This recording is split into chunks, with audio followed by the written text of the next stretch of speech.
Simula ng araw, puno ng kapayapaan, handang mag-aral, kasama mga kaibigan. Tawagin ang pamilya, espesyal ang araw, ang saya-saya, kapayapaan sa buhay na. Salam, kamusta lahat? Kasama sa Peace Hero Kids TV, ang saya, magkwentuhan, kantahan, gumalaw at mag-drawing. Ang dami-daming pwedeng gawin. Tara na, tumutok na at sabayan natin ang Peace Hero Kids TV. A peaceful day, Peace Heroes! Ako si Ate Chloe at welcome to Peace Hero Kids TV. Sa ating Peace Time for today ay matututunan natin paano nga ba maging isang mabuting kaibigan at paano ito makakatulong sa pagbuo ng kultura ng kapayapaan. Tara na, Peace Heroes! Yayain na ang ating mga kaibigan, kaklase at ang ating pamilya. Sabay-sabay tayong matuto kung paano isabuhay ang kapayapaan.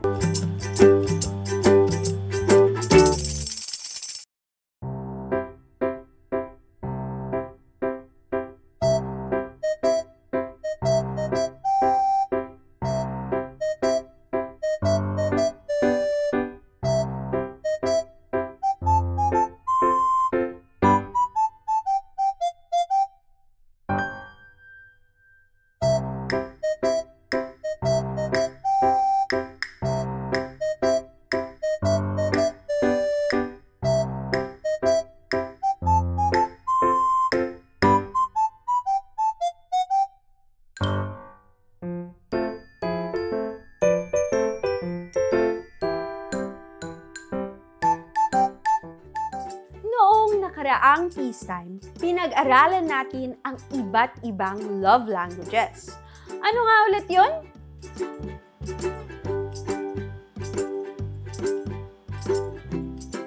Tama! Quality time, physical touch, words of affirmation, gifts at acts of service. Napansin ba ninyo kung paano pinapakita ng ating pamilya at kaibigan ang kanilang pagmamahal sa atin? Paano nyo naman ito pinapakita? Ngayong Peace Time, pag-uusapan natin kung paano nga ba natin may papakita ang pagmamahal natin sa ating mga kaibigan sa pamamagitan ng pagiging isang peaceful friend. Oo, Peace Heroes, kaibigan. Pwedeng kapitbahay mo, kaklase mo, mga pinsan, maging iyong kapatid. Sila yung isa sa mga pinaka-paborito at isa sa mga pinaka-importanting tao sa buhay natin. Alam mo kung bakit? Ang mga kaibigan kasi ang mga taong sumusuporta, umiintindi, at pinagkakatiwalaan natin ng sikreto, maliban sa pamilya natin.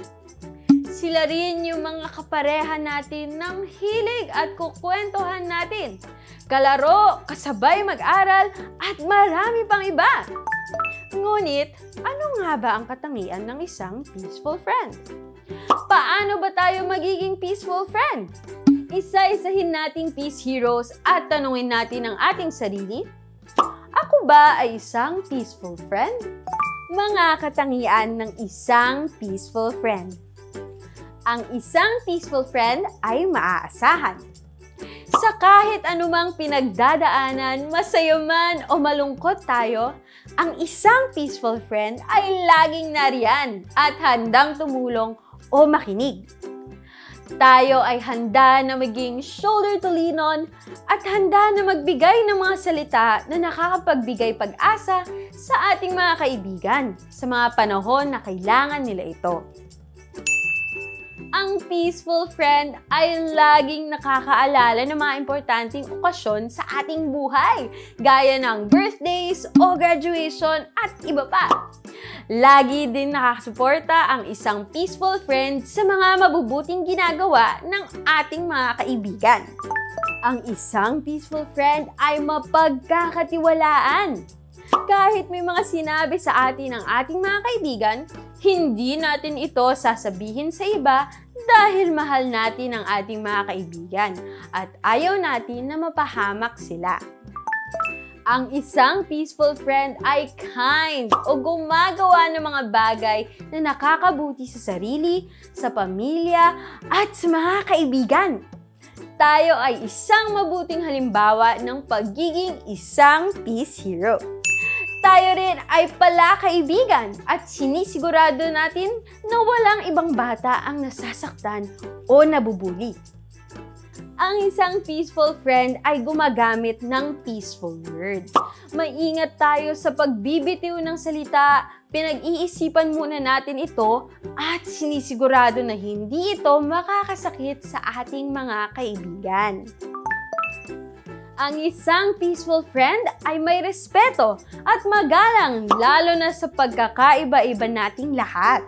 Hindi natin pinipilit ang ating mga kaibigan sa mga gusto natin, bagkus respetuhin ang kanilang mga opinyon, paniniwala, at tanggapin kung sino sila. Kayo, Peace Heroes, may naisip pa ba kayong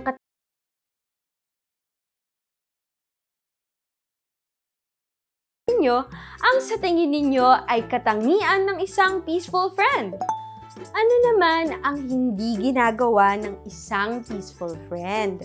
Pinipilit tayo na gawin ang mga bagay na hindi naman natin gusto o hindi tama tulad ng pagsisinungaling at pagdaya sa exams.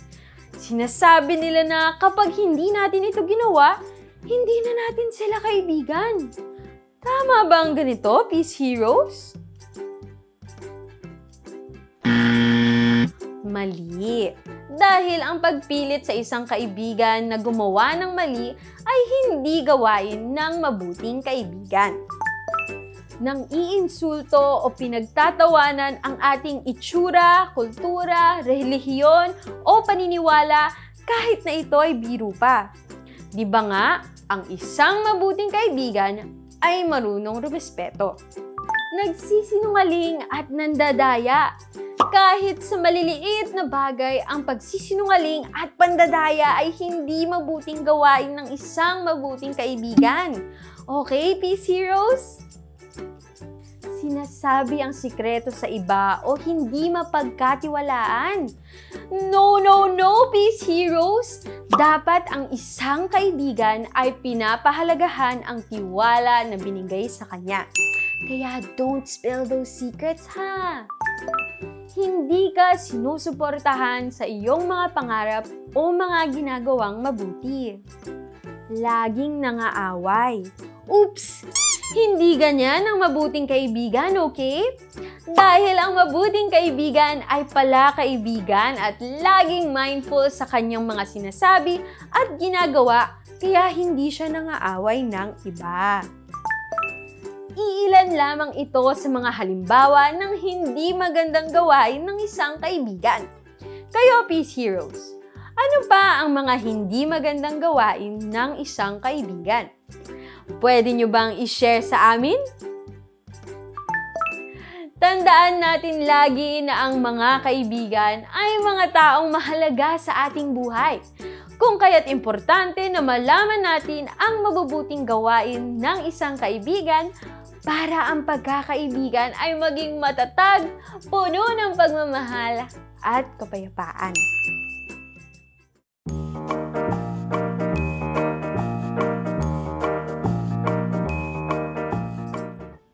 Maraming salamat, Ate Chloe. Ang dami kong natutunan kung ano nga ba ang mabuti at hindi mabuting gawain ng isang kaibigan. Panigurado marami rin kayo natutunan, mga Peace Heroes. At dahil dyan, oras na para ikwento at iguhit natin ang inyong mga paraan upang maging isang good and peaceful friend. Para sa ating activity ngayong peace time, gagawin natin ang 5-finger friendship promise challenge. Ang mga materials na kailangan natin ay ang iyong peace journal, pangsulat at mga pangkulay. Para gawin ang 5-finger friendship challenge, sundan lamang ang mga instructions na ito. Handa na? Tara na!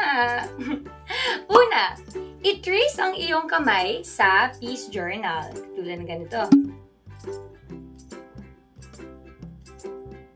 Okay. Pangalawa, sa loob ng iyong palad ay isulat ang mga pangalan ng inyong malalapit na kaibigan. So, isulat dito, sino-sino ang iyong mga malalapit na kaibigan. Pangatlo, bilang isang peaceful friend, isulat sa bawat daliri kung ano-ano ang pangako mo sa iyong mga kaibigan. So, 1, 2, 3, 4, 5. 5 pangako. Tara!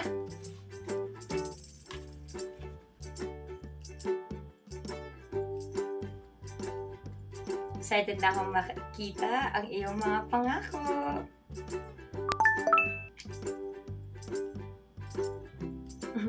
Kapag nakumpleto mo na ang 5 daliri, maaari ninyong lagyan ng kulay at ng design.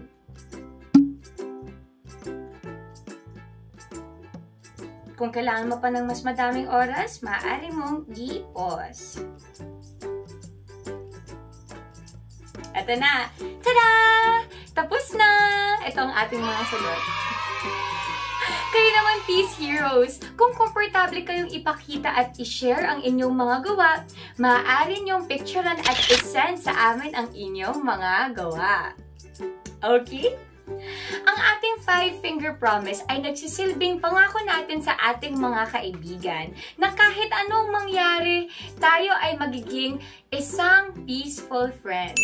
Alam na natin sa panahon ngayon, hindi natin nakikita ang ating mga friends. At alam natin na miss na